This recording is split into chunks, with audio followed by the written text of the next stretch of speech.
Municipal 2020, bonjour. Aujourd'hui, je suis avec Monsieur Éric Guillotot. Bonjour. Bonjour. Alors, vous êtes le maire de Ondres. Vous venez d'effectuer un premier mandat. Donc, comment ça s'est passé, ce premier bilan que vous faites?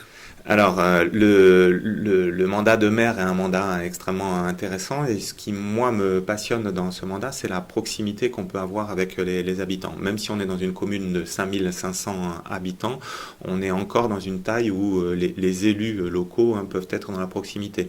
Je consacre tous mes vendredis, par exemple, à accueillir des administrés pour des sujets de logement, d'emploi, des sujets aussi de voisinage. Mais c'est ce qui est intéressant dans ce mandat, la proximité avec les habitants. Alors, on va essayer de vous connaître un peu plus. Vous êtes maire, vous êtes aussi président de la communauté de communes, mais à côté, vous exercez encore un métier. Tout à fait, et j'y tiens. C'est quelque chose qui est important pour moi. Je le répète à l'envi, même dans une commune comme la nôtre, même dans une communauté importante comme la nôtre.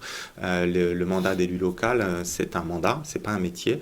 Et donc, je continue d'exercer mon métier. Je suis professeur à l'IUT à Bayonne.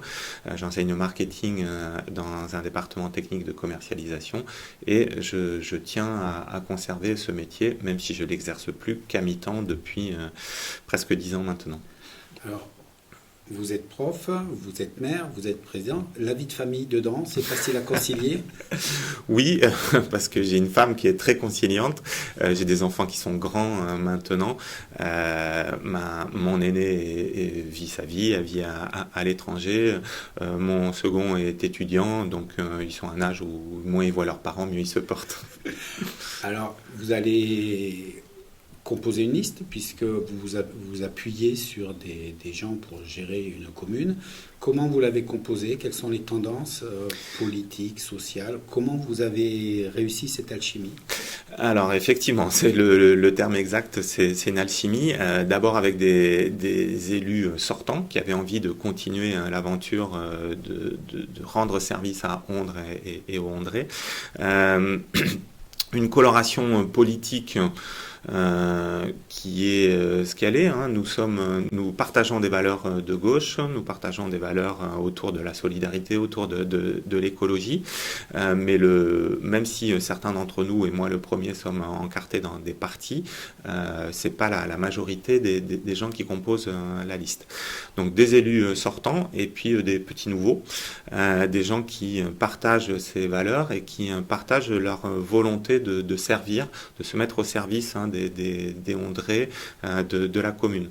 On a tous été dans cette situation-là, on a grandi, on a été accueillis à Ondres, on a participé à la vie ondraise d'une manière ou d'une autre, et on a envie quelque part tous, c'est ce qui nous fédère, de renvoyer l'ascenseur, de continuer à faire vivre cet esprit village, ces temps de convivialité, c'est ça qui nous motive essentiellement, au-delà des valeurs qu'on partage.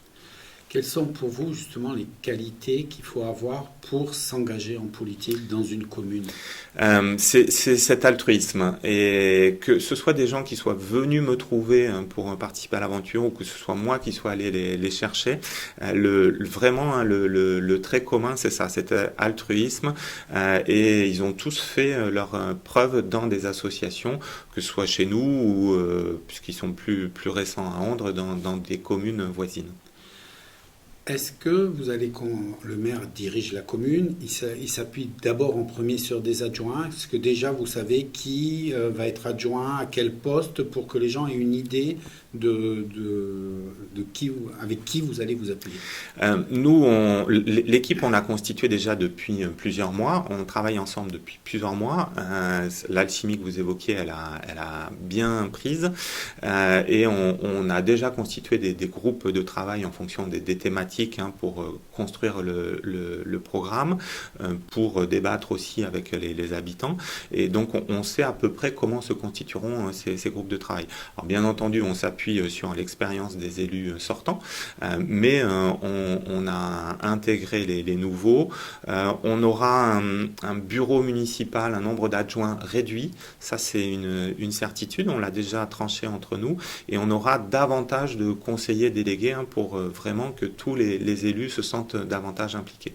Donc moins de commissions, moins d'adjoints, mais des commissions qui travaillent davantage et qui se réunissent plus souvent. Je vais profiter pour bondir sur un fait de société qui a eu lieu, qui revendiquait le fait qu'on les écoutait plus, qu'ils avaient des choses à dire mais que personne ne voulait. Je parle des Gilets jaunes, bien entendu. Est-ce que dans la constitution de votre méthode de travail, vous en tenez compte et vous allez essayer de donner la parole plus ou plus souvent ou à plus de gens pendant ce mandat? Alors, ce qui est une particularité de notre équipe là sur le mandat sortant, c'est que justement on a fait déjà beaucoup de place à la concertation avec les habitants. On a mis en place un conseil des sages qui n'a pas travaillé que sur les problématiques qui concernent les seniors, qui a travaillé sur l'aménagement de la ville en général. On a mis en place un conseil des jeunes, là pour travailler sur des sujets spécifiques avec les jeunes, entre autres l'espace skatepark, aire de multisport qu'on a construite avec eux. On a mis en place des élus référents de quartier. On a mis en place des permanences des élus le samedi matin. Donc on avait multiplié les outils déjà pour mettre en œuvre cette concertation avec la population. Mais quand je dis concertation, c'est aussi participation à la décision. Le Conseil des sages a choisi l'implantation du lieu de la bibliothèque qu'on a inaugurée en septembre dernier. Donc cette concertation a débouché sur un partage de la décision avec les habitants concernés. Donc, mais peut-être ce que l'on n'a pas fait suffisamment, c'est de faire savoir que l'on était dans cette démarche de concertation. Finalement, on faisait la démocratie participative, comme M. Jourdain faisait de la prose, on le faisait sans le savoir. Alors pour revenir aux Gilets jaunes qui sont très actifs sur la commune, puisqu'ils essayent de constituer une liste pour ces municipales, moi ce que je peux regretter, c'est qu'ils ne soient pas venus participer à ces actions de concertation pendant 6 ans. Peut-être qu'ils auraient mieux compris ce que l'on faisait, mais quelque part c'est une bonne chose qu'ils existent dans tous les domaines, qu'on ait des gens qui soient un petit peu extrémistes, ça fait bouger les lignes et donc ça nous fera réfléchir différemment aux nouvelles actions de concertation pour l'avenir. On est en train de se dire que notre conseil des sages, est-ce que finalement c'était une bonne chose de le limiter à des personnes de plus de 65 ans? Peut-être qu'on peut étendre ce conseil à des actifs. Voilà. Donc c'est une piste de réflexion qu'on a actuellement. Vous venez de faire 6 ans à la tête de Londres. Quel bilan vous en tireriez et est-ce que vous en êtes servi pour préparer votre programme des 6 prochaines années? C'est une évidence parce que, enfin, je le redis, avec l'équipe actuelle et l'équipe future, on réfléchit pas en termes de bilan et de court terme. On travaille pour la commune sur un horizon qui n'est pas forcément celui des élections. Je donnerai qu'un exemple, l'écoquartier des Trois Fontaines que tout le monde nous envie, qui est pris en exemple que ce soit au sud, au sein de l'agglo basque, ou que ce soit au nord, parce que le département des Landes qui participe à ce projet le cite souvent à titre d'exemple. Ce projet, il est né en 2009, donc on était déjà dans le mandat encore précédent. Il s'est construit sur le mandat qui s'achève et les premiers logements seront livrés en 2021, donc sur le mandat futur. Donc on a toujours travaillé dans une vision longue d'aménagement de la commune. Donc forcément, il y a des actions qu'on a entamées sur le mandat qui se termine, qui se poursuivront sur le nouveau mandat. Je pense on a un nouvel espace jeunesse qui est en cours avec une maison des jeunes, un skatepark, un city stade. Les travaux viennent à peine de démarrer, on est à cheval. La réorganisation de l'école élémentaire, son extension, on a travaillé en concertation avec les enseignants, les parents d'élèves, la population sur les 2 dernières années. On va construire la première phase de ce projet avec le restaurant scolaire l'année prochaine. Les autres étapes, ça sera pour tout le mandat. Donc on est forcément dans la continuité de ces grands projets structurants pour la commune. Alors on va faire le point justement de Qu'est-ce que vous allez continuer? Qu'est-ce que vous allez améliorer? Qu'est-ce que vous allez apporter en plus? Le projet que l'on a développé sur les 6 dernières années tournait beaucoup autour de ces valeurs de solidarité et d'écologie. Là aussi, en matière d'écologie, c'est parfois un terme qui est réservé à certains partis. Pour nous, c'était des actions concrètes qui ont été mises en place. Peut-être que là aussi, on n'a pas suffisamment communiqué.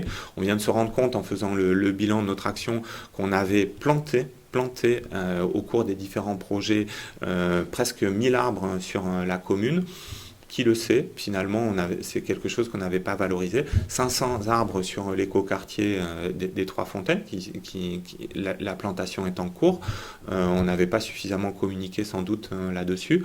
On nous taxe de bétonner la commune. C'est tout le contraire qui s'est passé sur les 6 dernières années. Donc on poursuivra ce type d'action. En matière de solidarité aussi, c'était le deuxième maître mot. On poursuivra les actions en ce qui concerne cette solidarité, avec sans doute de nouvelles formes plus participatives. On a mis en place des aides coup de pouce pour la population sur le mandat qui s'achève. On a déjà d'autres idées en la matière pour que cette solidarité soit plus active, plus participative entre citoyens de la commune. On va faire aussi un petit bilan sur l'économie, puisque c'est quand même ce qui permet de fonctionner. On entend parler des aides des communes qui s'arrêtent, donc la taxe foncière va augmenter. Comment vous allez financer tous vos projets ? Alors, nous, on a une expérience en la matière. La commune d'Ondres, et j'ai l'habitude de le dire, est une commune pauvre parce que justement, par le passé, il y avait peu d'activités économiques dans la commune. Donc, on a toujours su faire preuve d'imagination pour financer les projets. Donc, ça continuera d'être le cas. Normalement, si on croit les promesses gouvernementales, la fin de la taxe d'habitation sera compensée, mais sera compensée dans le temps, et on va récupérer de la taxe foncière, la part de la taxe foncière du département, qui est aussi dynamique que la taxe d'habitation. Donc on peut croire à cette promesse et se dire que ces recettes fiscales seront toujours présentes. Mais c'est pas ça qui finance nos projets d'investissement. On a depuis longtemps, et avant que je sois maire, c'était déjà le cas, une habitude de transformation du patrimoine. La commune a du patrimoine foncier. La vente de ce patrimoine foncier permet d'investir dans d'autres équipements.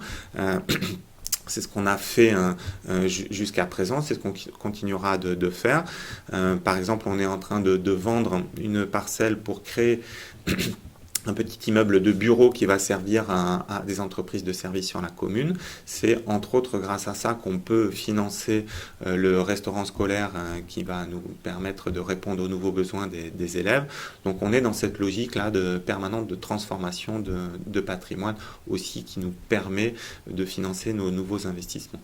Vous êtes épaulé, dans le Seignan, c'est un vrai débat, par la communauté de communes. Donc aujourd'hui, est-ce qu'une mairie peut travailler sans la communauté de communes? Non, clairement non, que ce soit les petites d'ailleurs ou que ce soit les plus grandes.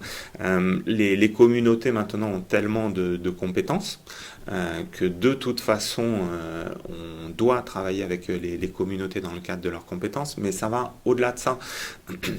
On a un grand projet dans le Seignan qui a été voté à l'unanimité des élus du conseil communautaire, donc des 8 communes, qui consiste à envisager la construction d'un équipement aquatique. Il n'y a plus aucune commune en France qui a dans les tailles qui sont les nôtres, qui a les moyens seuls de se payer ce type d'équipement. Donc très clairement, les communautés sont l'avenir des communes, quelle que soit leur taille. Et à l'échelle du Seignan, nous avons aussi avec les maires du Seignan des projets en la matière pour développer cette solidarité entre communes. Donc, il faut bien que les gens comprennent qu'en même temps qu'ils votent pour le maire de Hondres, ils votent aussi pour le président du Seignance. Alors non, les élus du Seignance feront le choix qu'ils voudront faire en ce qui concerne la présidence du Seignance. Ça, ce qu'on appelle un peu le quatrième tour des élections municipales. Mais ce qui est très clair, par contre, c'est que quand on élit ces conseillers municipaux, on élit aussi des conseillers communautaires. Ce qui est certain, c'est que les 8 candidats de ma liste à la communauté de communes partagent cette vision que je viens d'évoquer de la communauté de communes. Une communauté de communes qui n'est pas une contrainte ou une menace pour les communes, qui est une opportunité pour les communes. Je dis bien que ce soit pour les plus petites comme pour les plus grandes. C'est pas moi qui l'ai dit le premier, mais j'y crois beaucoup. C'est Nelson Mandela qui l'avait dit. Seul on va parfois vite, mais ensemble, on va beaucoup plus loin. Et je pense qu'on va aussi de manière beaucoup plus solidaire quand on est ensemble. Alors, je vais rester un peu sur la communauté de communes parce que, paradoxalement, personne n'en parle pendant ces élections. Oui, parce que c'est une collectivité qui est beaucoup plus jeune. Les communes ont plusieurs siècles, les communautés n'ont que quelques dizaines d'années, même si dans le Seignance, on a une communauté qui est plus ancienne que ses voisines, mais on a à peine fêté les 25 ans de la communauté de communes du Seignance. C'est encore quelque chose de mystérieux, la communauté de communes. Donc les habitants sont attachés aux communes, attachés à leurs élus municipaux, donc se préoccupent avant tout de cet échelon-là. Pourtant, moi, je revendique le fait que pendant ces élections municipales, pendant ce temps de campagne où les habitants sont réceptifs à ce que peuvent proposer les candidats municipaux, il faut aussi parler de cette communauté, parler de ces projets. J'évoquais la piscine intercommunale, mais c'est aussi les transports. Là aussi, c'est plus à l'échelle d'une commune qu'on peut envisager des transports publics. Nos voisins du Sud ou du Nord l'ont bien compris depuis longtemps. Donc ça sera un dossier que l'on prendra avec les futurs élus du Seignance. On a acté tous ensemble qu'il fallait penser les déplacements du quotidien aussi à vélo. Donc on a voté la réalisation d'une grande piste cyclable qui reliera nos différents points stratégiques et nos parcs d'activités dans le Seignance. Donc on a encore des choses à imaginer ensemble dans le Seignance. Je vais aller voter, je suis habitué à voter pour mon maire, je vais regarder ce qu'il me propose. Comment je dois intégrer justement le fait que le maire parle de sa commune et qu'en même temps il faut qu'il parle de la communauté de communes pour ce que ça va faire?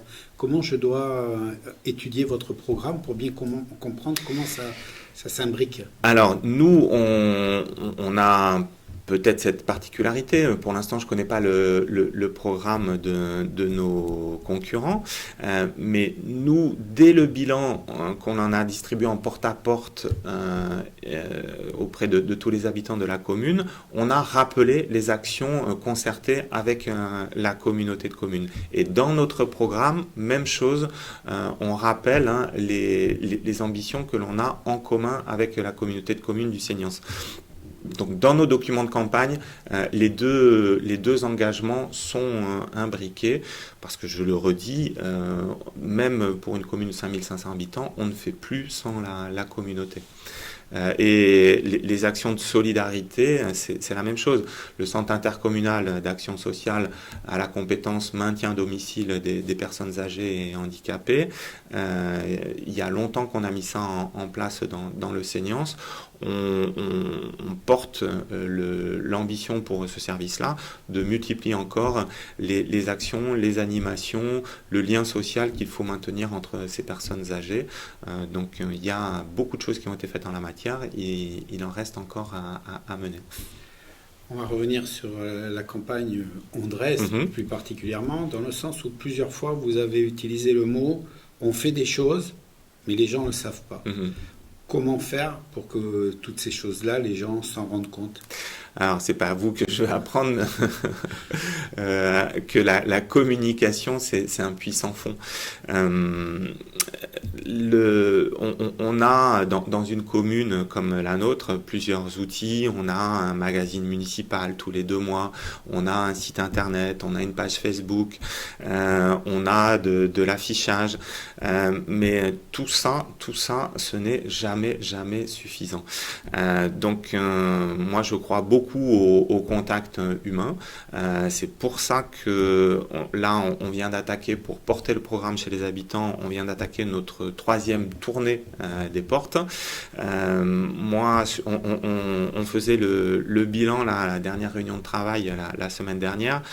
Quand on aura terminé cette 3e tournée, j'aurai personnellement frappé à plus de 1500 portes. Il y en a 2600 dans la commune.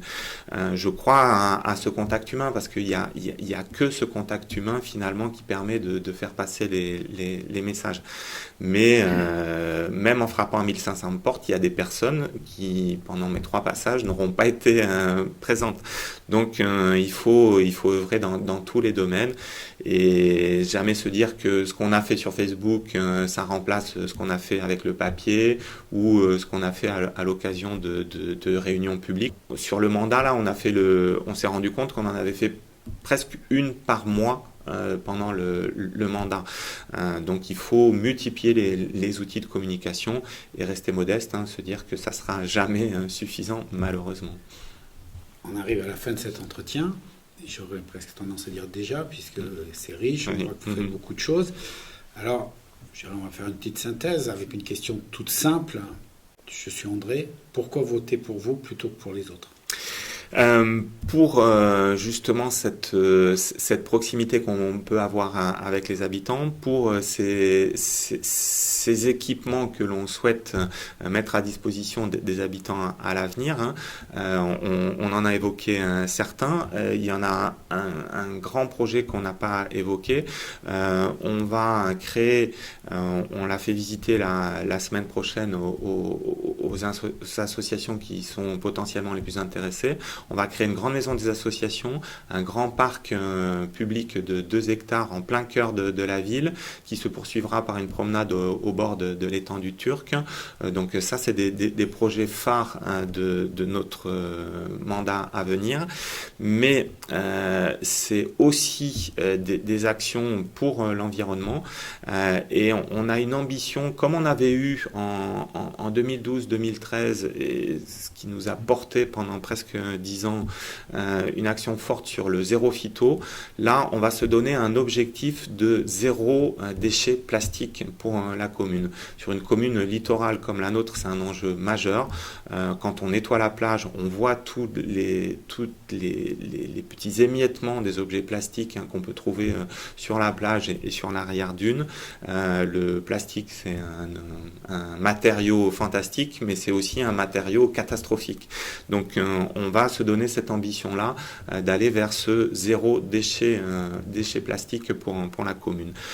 C'est bon pour les habitants, c'est bon pour notre commune, mais c'est aussi accessoirement bon pour la planète et l'océan qui nous borde. Donc voilà, des gros projets, des beaux projets à mener avec cette ambition collective et participative. Merci beaucoup, à très bientôt. Voilà, merci à vous. C'était Eric Guyotto, Vivre Rondre, à vous de choisir. Merci.